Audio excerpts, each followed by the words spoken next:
right, everyone. How are y'all doing? It is good to be back. It's good to have Nathan back. He had stuff come up last time and couldn't make it. I don't know what happened, Chris, but I don't have sound anymore, so give me a second. Okay, we'll give Nathan a second. Hey, Shannon Nelson, how are you? Glad to see you. Lester Young is in the house. If y'all are here, drop a comment. Let us know you're here. Nathan left all the way out and came back, and he was going to be the intro guy today. So, woohoo, he's got some pretty exciting news to share.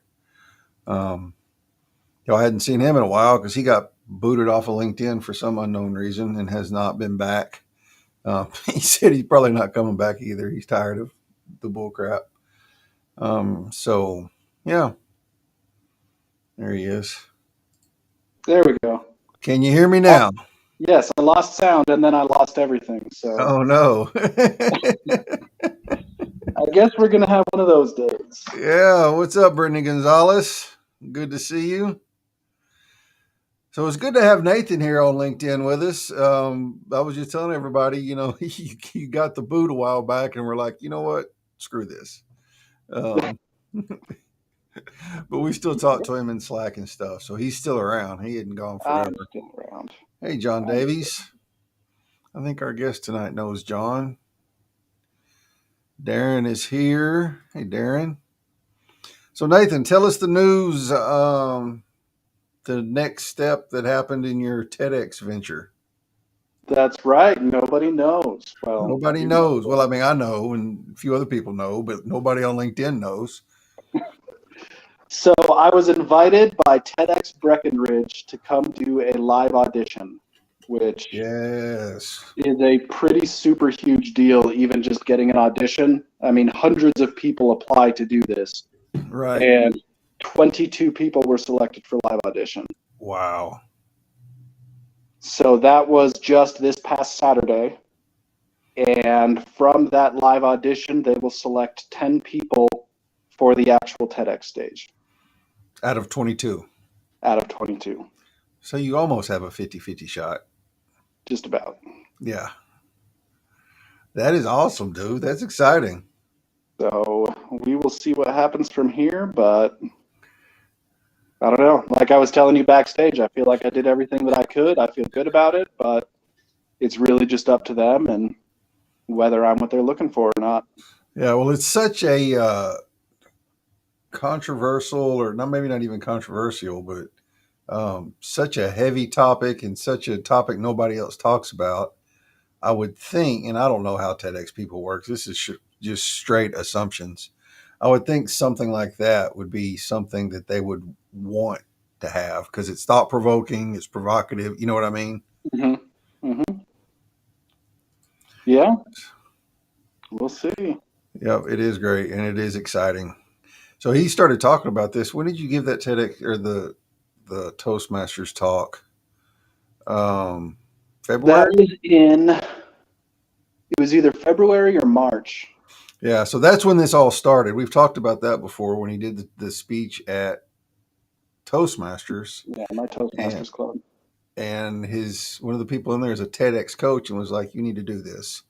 And so It's been a process. It's been from March until now to even get to the audition, which is exciting. Like, I love that the ending of the Stigma has the potential to make it to the TEDx stage. Like, that's freaking awesome. Yeah. It's a big deal. Yeah, it is. And it is an honor to be invited for an audition, Brittany. You're exactly right.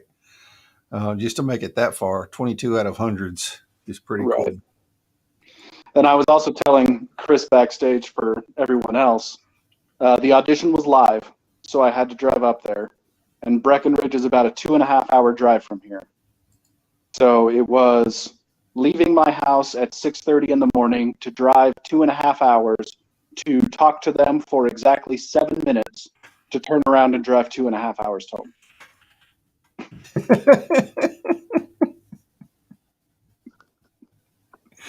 Nice. Yep. So that was my Saturday. That sounds about right. Well, look, our guest tonight, I met her through John Davies, he's in the audience right now, who I met through David Thimish. Um, he was like, "Man, I have this girl that does, or this woman that does a lot of work for me, and she's great, and she's awesome, and she's got a story, and I think y'all would really click." Hey, Carl Sean Watkins, how are you, brother?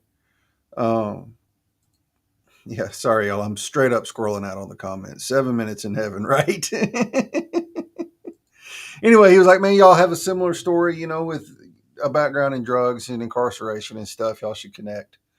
So we connected and had a nice chat. And she's got a podcast where she talks about um, recovery and being incarcerated and stigmas and ending stigmas and all that kind of stuff. So I'm going to bring Amanda Acker out. Hey, Hi. Amanda, Hello. how are you? Good. You? Good. Thanks so much for being here. Yeah, it's a pleasure. Thanks for having me. Yeah. Hey, Kathy. Yep, it is a great topic. You're exactly right. Miguel is here too. Sorry, I'm scrolling out. I'll stop scrolling out now. Sorry. It's a lot of comments. I've never been on a I live, know. honestly, that had so many comments. Like, whoa, this is popping. Yeah, and like I say it at the end of every show, but I'll say it this time. Like Nathan and I have received a ton of support on this. Just like there hadn't really been anybody, one or two here or there, that have been kind of trollish or whatever. There's been some people disagree with us, but they've done it respectfully. Like they weren't just, a-holes about it or whatever. But we've just received overwhelming support for this. And it blows me away because um, it just blows me away. So It's we're amazing. very appreciative of it for sure. So tell us about Amanda. Tell us, I guess, wherever you want to start and end wherever you want to end. I mean, there's so much that I could say, but to keep it on topic, I'll try my best. But Yeah. I'll start like as a child. I was a straight A student. I was, best friends with my mother. She was everything to me. My father was around, but he was, he had his own things. He wasn't really fully involved in mine and my sister's life. So, but he tried his best. But whenever I was 15, I came home to my mother just not being there anymore. My parents got divorced, and I kind of knew they were getting divorced, but I thought mine was going to stay with my mom. So it was very shocking. And that's kind of the first turning point of my life. And back then, like, I was desperate for friends. I wanted to be popular, like typical teenage crap that most all of us go through.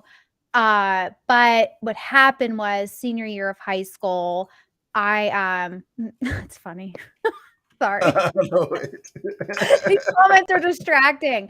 I'm Uh, sorry. I won't put them up. I won't put them up. I can see them on the side. But anyway, so when I was in senior high school, I made friends with someone who was cool and popular, and I was like, okay, this is my ticket to where I want to be. But that quickly led to me being invited to parties, and the drinking started. I was dating someone who, smoked cigarettes and weed, and I just thought that was like the coolest thing ever. So of course I started smoking cigarettes, and that led to marijuana, which led to all the other things. So if we fast forward a little bit, I'll get to the meat of the story. So I fell out of college because I was partying so much, and I was extremely depressed. Looking back, it was depression that was holding me back. Self-harm was also an issue. So I was just drinking and doing pills and smoking to numb my pain. I didn't want to feel anything anymore. I felt abandoned by everyone in my life that I ever loved. I was 2 hours away from home, which probably doesn't sound like much to some people, but for me it was a lifetime away from home. I just couldn't handle it. Mm-hmm. So when I came home after failing out, I found myself pregnant to a man who was about 10 years older than me, and I gave that baby up for adoption. I didn't feel that I was in the right place to raise her, so that was a decision I made, and that broke me. Like really deeply hurt. Like I don't really talk Mm-hmm. about that much. Still painful to think about, but so I just kept living this life of being in abusive relationships and just toxic situations, drug use. And the reason why I got incarcerated was because I got really addicted to cocaine. Me and my friend were using cocaine, and I met a much older man at a place where I shouldn't have been, which is a strip club. I was about 23 years old, and he told me that he had this job for me, all this stuff, and I believed him. Well, long story short, that was not what was actually happening. There was no business, there was no admin job. He was going to pay me to go out on dates with him. He assaulted me, and you know, I felt so dirty and so disgusting after that happened. I just didn't understand why my life was in such this like disarray all the time. And I was so young still. So I really didn't know anything about being an adult yet. And my friend and I were living together, and I had my son at this point, and he was still a baby. And we were broke. We didn't have money for drugs. We didn't have money for rent. So we made this. You can't hear me? Can you hear me? I can hear you. Okay. It's so weird. Can y'all hear Amanda on LinkedIn? I'm hoping you can because nobody said anything yet. Nathan's just having tech issues from hell tonight. I guess. I'm sorry, Amanda. I can't hear you at all. I hear her perfectly. My mic's on this time, I swear. Okay, Brittany can hear me. Brittany can hear me. So okay. So anyway, we made this decision to rob this man who I was talking about, and we involved some people, and I didn't want to do it. I remember looking at her while I was driving out and saying, "We're going to jail tonight." Like I knew it. Like I instantly knew this is a really bad idea. And I remember I said, I can't drive. Like I was like shaking, sweating, like all the things. I never even got detention in school. So this was like all new to me. And so I went and pulled off the highway. I got out of the car, but I didn't leave. It's not like I said, oh, I'm not doing this. And I know where I'm at, this local area where my ex-boyfriend lives literally in walking distance. I know I could go to his house. No, I get back in the car and continue to go commit this crime that I knew was going to wind me up behind bars. Long story short, we didn't make it out of that parking lot. Cops were there. I was arrested at gunpoint on a very busy street right outside the city.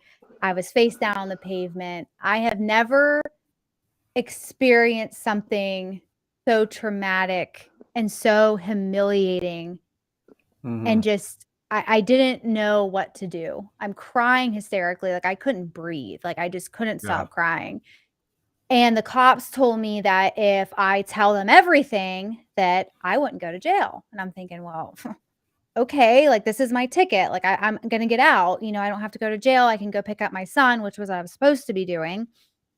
But that was not true. I learned that the hard way. I did tell them everything.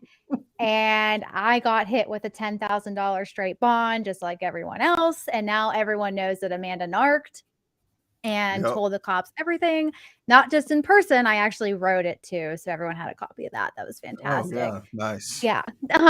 So I watched my best friend and the three men who we involved in this crime all get bailed out. I'm the only one that went up to main population in county jail. And yes, yeah, Carl, always get a lawyer. Don't do what I did. Straight, they do.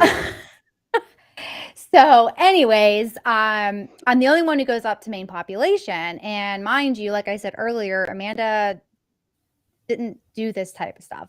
I was completely out of my element, but I go up to, main population, which means I was in like actual county jail. I was wearing the jumpsuit. I was, strip searched. I was given the lovely sheet and pillow or whatever they give you when you go up. And, I had to live there and I had to figure it out. I did call my dad when I was in there, and he told me that I made my bed and I had to lay in it. He was not going to bail me out. Yeah. Well, I was there for about a week, and my mom and my ex actually got the money together to get me out, which was great. But then you live this whole year of your life where you don't know what's going to happen. I didn't know. You can't make any plans. No. Yeah, I already know how that goes. No, it was horrible. Yeah. And that was the darkest year of my life. Like if people ask me, what was the hardest thing you've ever been through? It was that. hands down. I didn't know if I was a felon. I didn't know if I was going to go to prison, jail. I had no clue what was going to happen. I was drinking and using more than I ever had in my entire life throughout that year because I didn't know what to do. I had no resources. No one said, "Oh, hey, Amanda, this is what's going to happen." And I didn't have money for a lawyer. So I was just trying to figure this out. I would try to enroll in college, but then I'd get scared, like, oh, what if they find out, and then I'm toast or I'm going to get arrested again. Like I had this like mentality of no matter what decision I make, I'm going to fail. So why try? So I started stripping and just doing all of these completely out of character things because I didn't want to feel. I didn't understand what was happening to me. And when sentencing time came, I was pregnant again. That seems to be a trend in my life. And when the DA talked to me, the district attorney, well, the assistant district attorney who was on my case, like he was like, Amanda, he's like, you've been so cooperative. He's like, we know that like you told the cops something. Oh, well, this is the ticket. This is what they meant. I'm not going to go to jail. But the judge didn't see it that way. I did get a less sentence than my co-defendants, which, even though by this point, me and my friend were not obviously friends anymore, watching my best friend, who was pretty much my sister, get carted off to state prison for 5 years was heart-wrenching. Absolutely heart-wrenching. And I just remember they sentenced me to, I got hit with a conspiracy charge. I didn't get the robbery charge, and they sentenced me to 1 year to 2 years in county with option for work release. And I don't know, they let me leave for 3 days to arrange things for my son, and I remember collapsing. It wasn't like I like cried. It was just like I just collapsed, and there was no one in the audience for me. My family wasn't there. I had a boyfriend at the time, but he literally walked away from me. Like it was just, I was by myself, and I was like, well, I'm just going to die. Like I don't want to do this. I don't want to be away. But I was pregnant, so I made the choice to not die. Obviously, I'm still here, thankfully, and because I didn't think it wasn't her fault that this was happening. So I wasn't going to take her life. And so I do go. I turn myself in, another horrible day. And in order to get work release, you have to pee in a cup. You have to pass a drug test. I'm pregnant, mind you, and I can't pee. So Amanda doesn't get work release. Amanda has to go to county jail, and I had to stay there for at least 30 days before I'd be able to go to the work release program.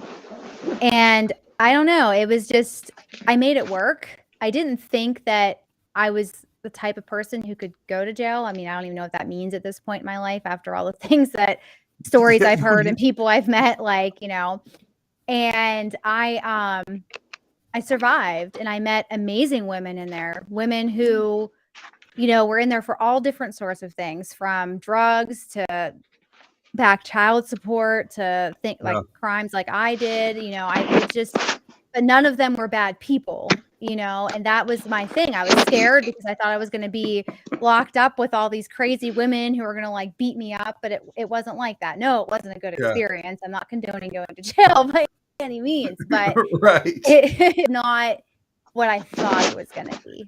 And like I said, I learned how to adapt in situations that if it wasn't for my incarceration, I don't know that I could adapt to.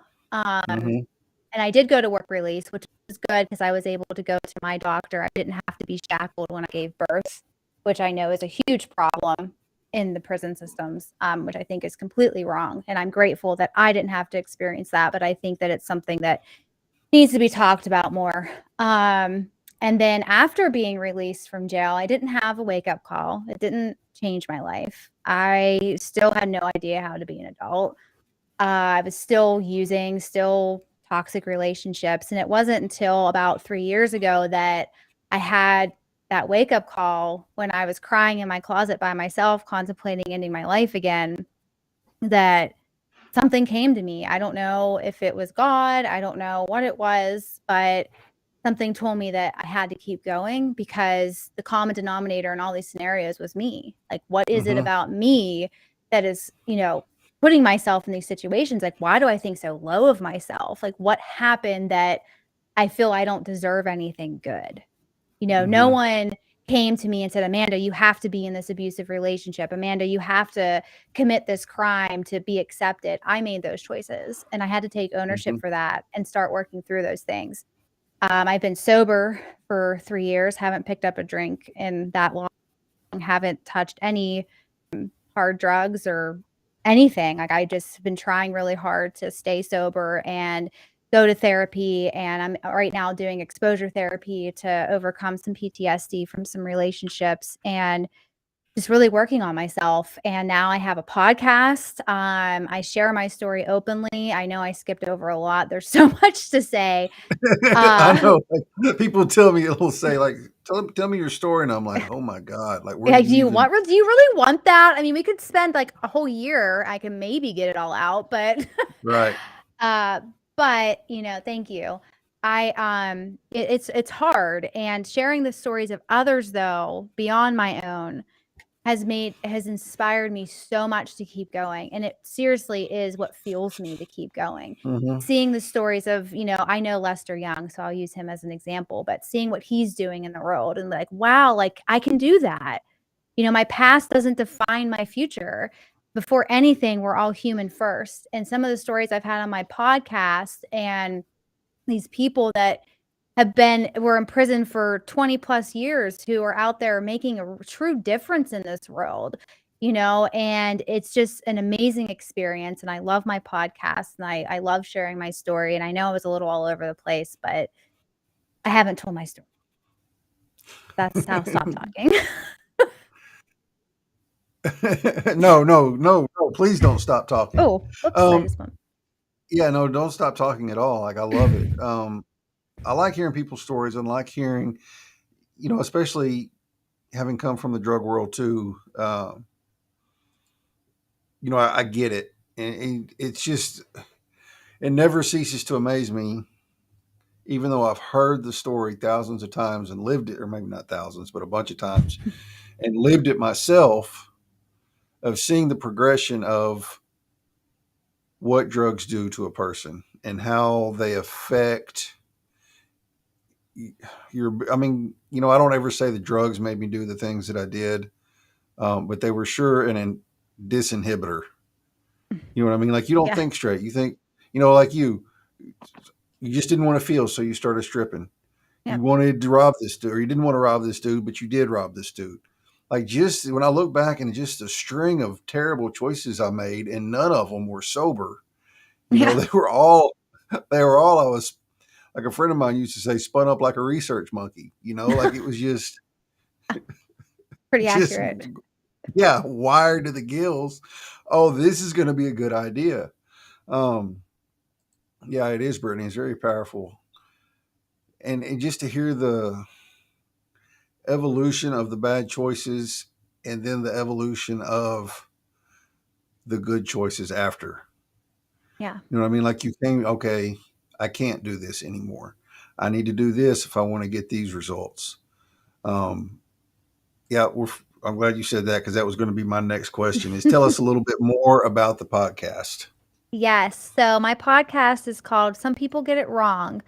So I'm going to say it slowly, not because I think anyone's won't understand, but most people stutter over it because it's weird how I worded it. But it's the Let Good Things In Show. So it's the whole thing. It's the Let Good Things In Show. And I thought about changing the name because I noticed the struggle, but I figured, you know what, I really like it, so I'm going to keep it that.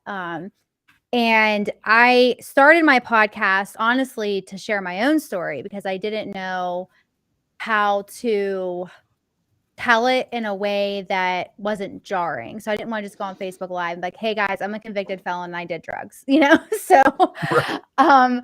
But I did it for that reason. And then I thought, you know what, like maybe I should share the stories of others. And so when I first started it, I was kind of interviewing anyone who'd been through trauma. But now I've been more niche down, and I'm sharing only stories of the incarcerated, formerly incarcerated, addiction, and mental illness. So those are the three main topic areas of my show. And I've had some really amazing guests on there. Chris, I know that you're going to be on there at some point, that really speak to the fact that the reason why I started the show and what I said earlier is that before anything, we're all human first, and we deserve to be respected, and we all deserve the good things in life. It doesn't matter what's happened, because behind every bad quote unquote decision, there's a story, and we all deserve to be heard and to be understood as a person, not because of what something says on a piece of paper. So Exactly. that is pretty much the show. Yep, 100%. And I don't know if anybody paid any attention or noticed. I was looking at we talked on Zoom a couple weeks ago, but then I was on her profile yesterday, just kind of digging some more information to do the promo post for today. And like I copied and pasted her about section into the promo post because it was just spot on. And you even used the words in your about section, ending the stigma. Or to end the stigma associated, because we are so much more than just what the state says we are, or that piece of paper we sign at the beginning and the piece of paper we signed when we got out, basically officially a felon now or whatever. That's just a label. It's just a piece of paper. Yeah, for sure. And it's a hard, I spent from the time I got released till about those 3 years ago, I spent my life under a rock of shame and guilt. Like I didn't tell people. Like I would get jobs, I wouldn't tell them. So I would go to work every day being like, oh, this is the day, my life's over today, like I'm gonna get fired, and just being so afraid to be me.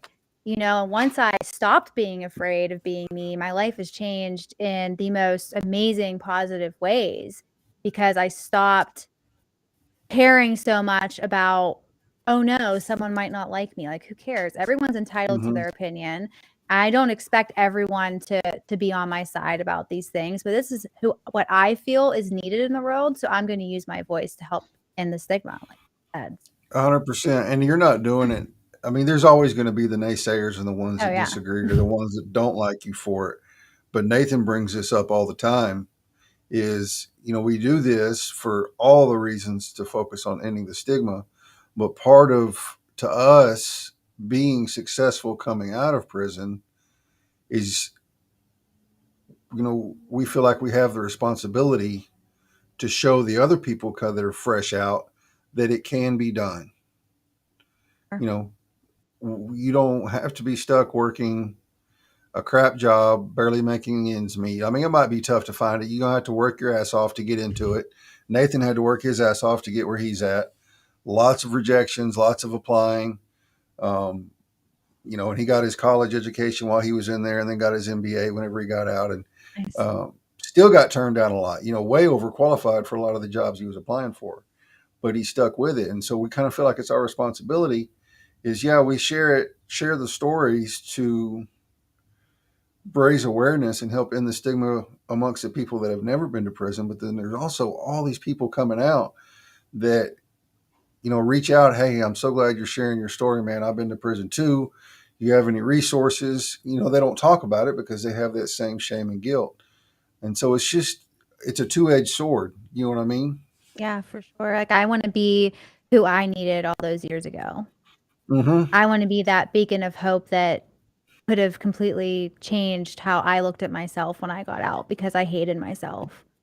I didn't see myself as anything. I wasn't worthy of anything, and all I deserved was addiction and abuse. Like that's what I thought I deserved for so long. And when I started researching and, really, I felt, when I decided to start telling my story almost a year ago now, like it was like if I didn't, I was going to explode.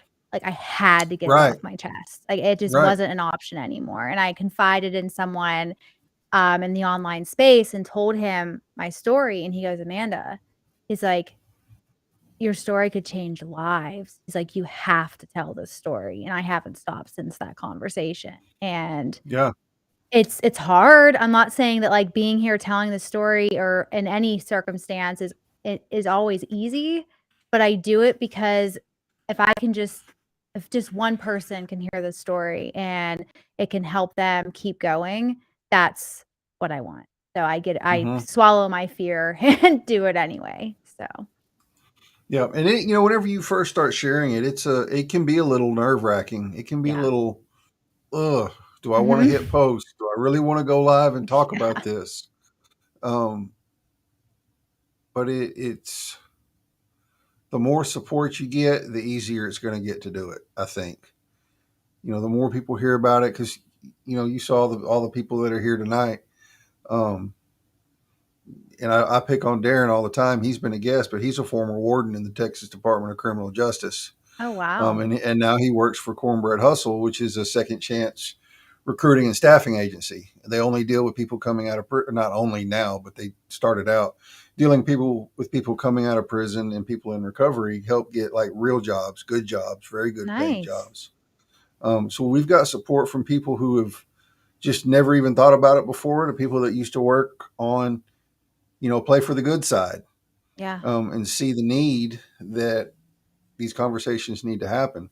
And Darren's passionate about it. Like, he'll talk about generational incarceration and stuff like that. Like, he's very passionate about change. Um, so the more you talk about it, the more support you get, the easier it is to start. Just the easier it gets to share it. Yeah, and this is my first live in a long time that I've told this story. I usually do it on podcasts, which it's all edited, so it's a little more comfortable, because I'm like, Right. oh, I didn't want to say that. You can just delete that and like smash that together, you know. So it's a different venue, but this is my dream, is to share my story and to help. I'm really big into justice reform. I actually just Mhm. started getting really into that and digging into the research about mass incarceration and all these different things that happen in America. And I want to be a voice for change for that too. And I got accepted into a program, which I don't know if I'm allowed to talk about it yet. It hasn't been, I don't know, maybe, but I'm going to be Would you? learning. I'm going to be learning about justice reform and how to be a spokesperson and how to um, cultivate change in the justice system. So I'm very excited for that. I literally cried when I got selected to be a Yeah, I part of bet. this. So it's amazing. And I have butterflies about it, but I'm like nervous, scared, nervous-sighted. I don't know, whatever you want to call it. Like, Decided. yes. Yeah. So it's just, this is my dream. I want to speak on stages. I want to make a difference in the world. I want to let people know that you're not alone. Hmm. And life is hard, but if we come together and talk about these things, it can be a little bit easier. Yeah. So tell us a little bit about how passionate, and I'm trying to remember from when we talked. Um, aren't you part of something, or work with an organization or something? Um, or maybe you're just passionate about it, about Oh, it's a not mix. having, or a mixture of all of it, uh, about women not having shackles on while they're giving birth, while they're locked up. Yes, that's something I'm very passionate about. Dream Corps Justice is what I'm talking about. And they're Okay. an organization that helps with all this kind of stuff. And they have this. I'm not well educated in it yet, so I don't really want to. I don't know what it's called, but they're doing this thing where they're trying to get states to relook at how they handle women's prisons when it comes to being shackled and all these different things that are involved with being a woman in prison that are different from, not that men are, any different really, but women have different needs, especially when Hmm. they're pregnant. I know I was incarcerated while pregnant and there was no extra food for me. I didn't have like a comfortable mattress to lay on. So I didn't feel like I was, in immense pain, already in pain. There was no, if you're in, like I got work release, I was fortunate a month after my sentence started to be able to go see my regular doctor. But women who don't have that, they see the doctor that's available and it's horrible. I had to see that doctor from that 30 days that I was in there and it was disgusting. I Yeah. felt violated and I didn't want to ever see that doctor again. Hmm. And so many women experience that and it's horrible and it can make me pretty angry the more I think about it because it's Yeah. just wrong. And beyond that, I've been doing all this research. I can't remember the name of the website, but they do a lot of research on like statistics with US prisons and how our mass incarceration problem and the healthcare in general across the board in the prison system is appalling. It's absolutely Mm-hmm. appalling. And we are still human beings, and we should Mm-hmm. have access to healthcare. I mean, that's, Mm-hmm. someone's dying of cancer and they're in solitary confinement. It's awful. So Mm-hmm. there's a lot that I've been looking into that I knew it was bad, but when you start reading statistics like that, it fuels my fire even more. Yeah. And like Darren always says, prison reform doesn't start with the prisons. It starts in the legislature at the legislative level. Yeah, Because the prisons can only do what the Capitol says they can do. exactly. Yeah, and You that's why I'm know. excited to learn all this stuff and be able to talk about it more effectively than just my own, like, whatever comes out of my mouth, in a way that, I can go, and, speak to the government, and do those things and really, start helping cultivate that change that's so needed across the board. Mm-hmm. Definitely. So, how long have you been doing your podcast? Remind me again. You probably said it earlier. It'll be a year next month. Nice. Does it come Yeah. out weekly, monthly? It's weekly. Every Saturday at 8. I try my best to get it out at 8. Sometimes it's a little late, maybe a little early, but I try to get it out every Saturday. I did miss a few episodes this season because I had pneumonia, and then 2 months later I had COVID. So, but typically it comes out every Saturday around 8 o'clock Eastern. Okay, cool. And is it on all the major It is. Apple, Spotify, Yeah. wherever, Google Play, wherever Yep. else? Yeah, it's everywhere.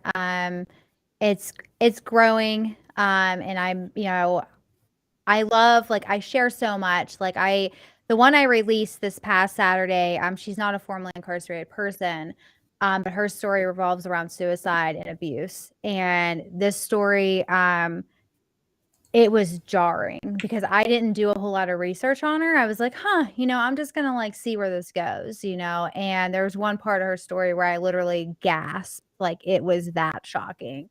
And now Mhm. she's out doing amazing things in the world, like helping other people who have been there or going through that, and being this beacon of light when she spent most of her life in darkness. And it's worth a listen.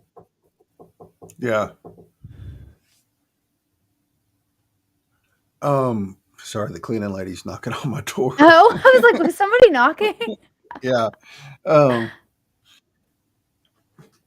Hang on just a second, y'all. Okay.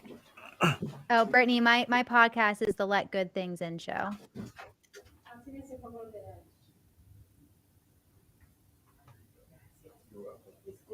I would start a conversation, Amanda, while he's gone, but I still can't hear you. So That's so bizarre. That is so bizarre. Poor Nathan. He's just like sitting there, like nodding. This is great. So This woman's weird. inspiring. There it is, Brittany. Brittany, I'm going to DM you. You said a lot of cool stuff, and I don't remember if we've ever chatted before. But you seem to have lots of opinions on it, which are awesome. So I'm going to talk to you about maybe being a guest if you want to. I don't remember if I've talked to you about it before. Maybe I have. She needed me to open the bottle of toilet bowl cleaner. She couldn't figure out the child safety. Oh, I hate those. I Yeah, I struggle know. so hard. Yeah, I know it. Holly, Brittany, that's what I do. Yeah, what did Holly say? Where did I miss it? Oh yeah, he just hangs there looking pretty. Yep, I know it. I don't know. That's kind of debatable. So we were talking smack about the cops lying earlier, and Holly commented something about those dang cops. She's married. She's married to a cop. I have cops, and my grandfather's a retired chief of police. So And I just had to laugh.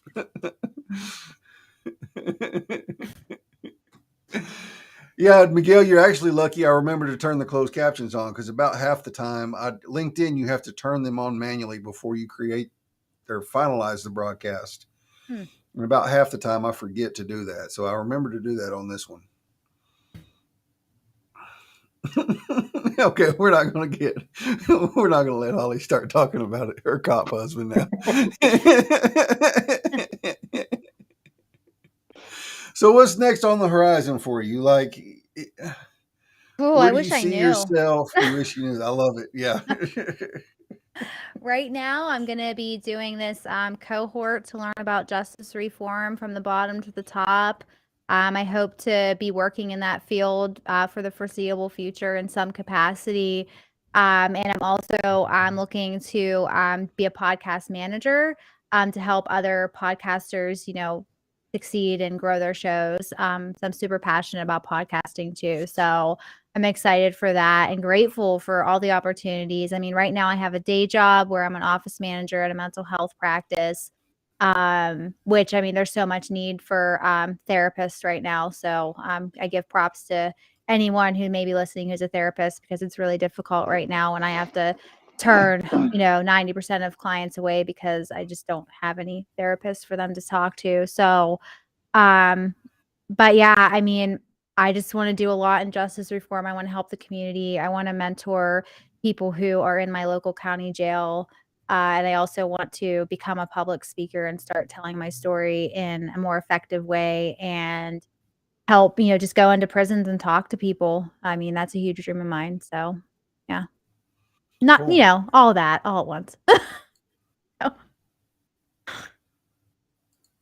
Oh, so your podcasts are on YouTube. That's the link that Brittany dropped. I am. Yeah, Not your that I mean, podcast. I used to upload there, but I don't think any of my current episodes are on YouTube. Oh, okay, it's there. Because I when I just had Libsyn, they would automatically upload, and then I switched to Captivate, which is my hosting, and it doesn't link to YouTube, and I keep forgetting about it, so I have to like manually upload them, and I never do. Mhm. So I should probably get on that since apparently it's being found. Brittany is on top of it. She's Thanks, dropping Brittany. all the things that the host should have had ready and prepared to drop in the We like comments. Brittany. Yeah, we like Brittany. Thanks, Brittany. That's awesome. Yeah, I was Yeah, a gold good on you. host, one who is like experienced with live stream production and stuff, would have done that. Yeah, I know, right? So, I think about that like when I'm working with my clients, I always think about are there any links or anything like that? And I, half the time forget to do it on my own show. Kind of like the mechanic whose car is always knocking or something. You kind of forget. Um, well, yeah. So this has been like really. I've heard it all before. Some of it you didn't tell me whenever we talked, so some of it was new. But it's just an amazing story, and it just goes to show that you can change. Your past doesn't define you. Because a lot of people still use it as an excuse. Well, that's the way I was raised, or I came from the streets, or that's all I know, or whatever. But I firmly believe there comes a point in someone's life where they can't use that as an excuse anymore. You have to want the change, and you have to work for it. You have to be willing to work for it. Like, it's not always going to be easy. So your story tonight has just been absolutely amazing. Like the perfect ending the stigma story. Thanks. That's, I know I left a lot out, but it's been a struggle. My life Yeah. was not one of, happy, cheery all the time. And I'm just so grateful to have the support that I have now in my life from my husband, especially. If it wasn't for him, I don't know if I'd be here. So, Mm-hmm. I'm just so grateful for the people in my life, like John Davies, if he's still listening, too. He's been a massive supporter of mine. And I lost what I was going to say because I got caught up in that. So that's it. It happens to me all the time.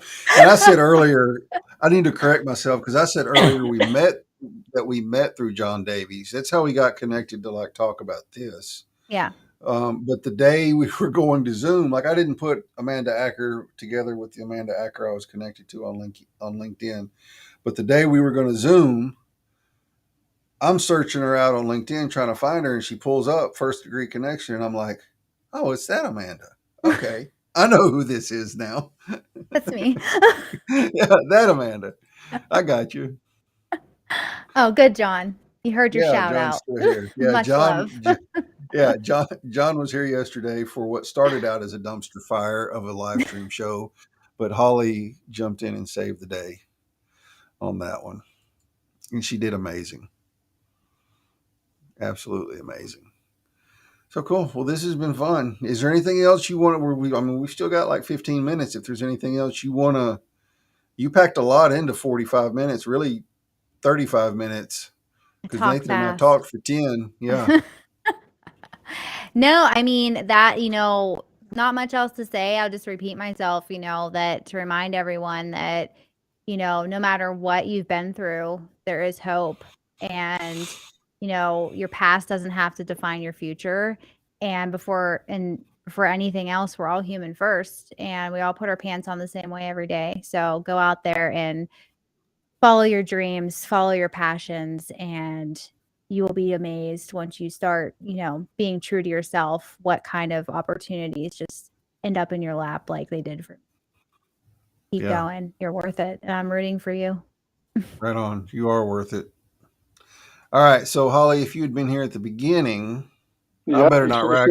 I better not rag on her too bad. She's like our number one supporter and fan. So Nathan already talked about it, but we'll let him hit it again just for you, Holly. No, I already talked about it once. We're done on that. We've moved on.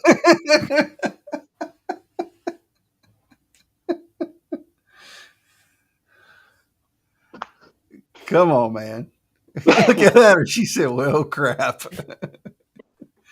Yep, Christine, we all need hope. Definitely, 100%. Nathan said, text him if you want to know. She already knows. I already texted her. Yeah, I know. Yep, Christine, we all need hope. Yeah, thank you so much, Amanda, for coming on. Brittany, I'm fixing to be all up in your DMs. Yeah, I want to know you too, Brittany.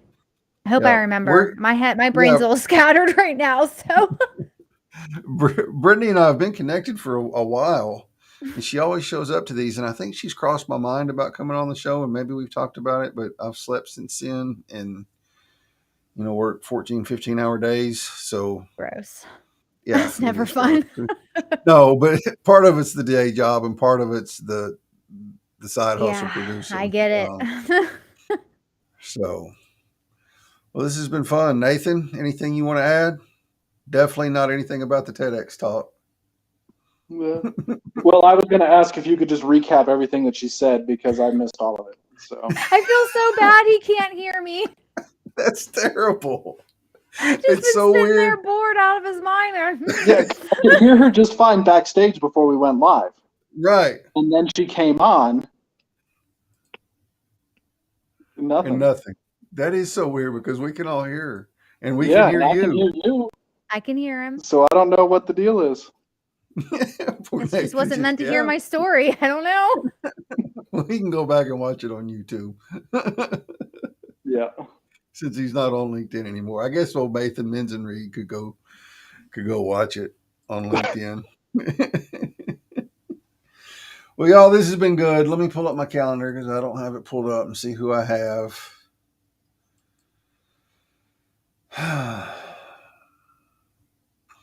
No, so I did a thing Monday because it's the 4th of July. And I don't know what I'm going to be doing. Not here, though. Next Monday, the 11th, I have Jess Hill. She's a social media marketer. She used to work for Express Employment Professionals, doing all their social media management. And she branched out and started her own. She has a new YouTube channel called Jess in the Outdoors, where she hunts and fishes with her husband, which is pretty cool. We've been connected almost since I got on LinkedIn, so I'm going to have her on to talk about that. I don't have any guests lined up for Ending the Stigma in 2 weeks. I'll come back. Amanda will come back and tell her story again so Nathan can hear it. So I'm going to find somebody between now and then. I usually don't keep those booked out very far because it's only every other week. So I have some people that maybe I could connect you with. That would be good. Cool. Yeah, that would be good. All right, y'all. Y'all have an amazing rest of your week. Have a good 4th. Eat lots of food, pop lots of fireworks, have all the fun. And we will see y'all in 2 weeks. Bye. Thank you. Bye.